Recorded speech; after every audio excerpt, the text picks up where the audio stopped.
Hey guys, Toki here, bringing you our 7th 5-minute or less raid guide for Vault of the Incarnates. Again, these guys are meant to give you a brief rundown of the fight while skipping over common threats such as dodging swirlies and focusing on the really defining mechanics for each boss. I highly recommend you supplement this guide with other guides that have actual fight footage so you know what these mechanics look like. In addition, I'd like to caveat that this strategy is based on beta information.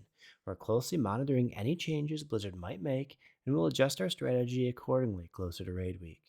With that out of the way, I'd like to share our strategy for Broodkeeper Diurna.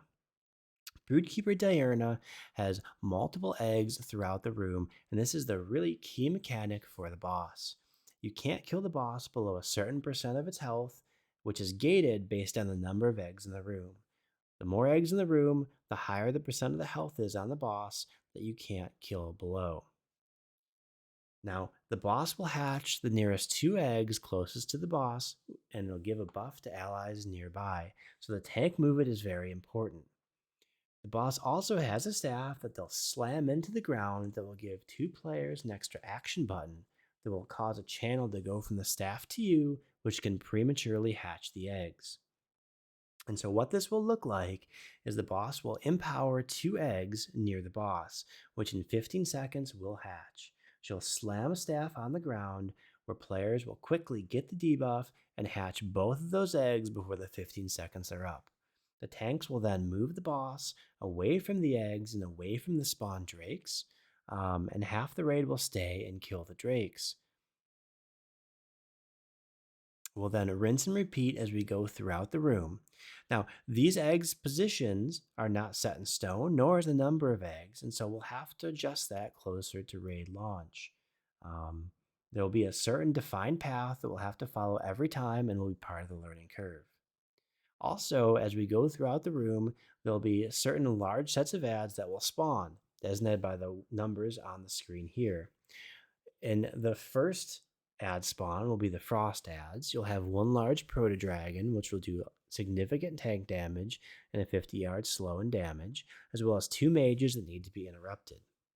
On the second spawn here is where the electric ads spawn. You'll have one Stormbringer where you have to interrupt his static jolt, which will stun players, and loosely spread to avoid pulsing damage going across each other.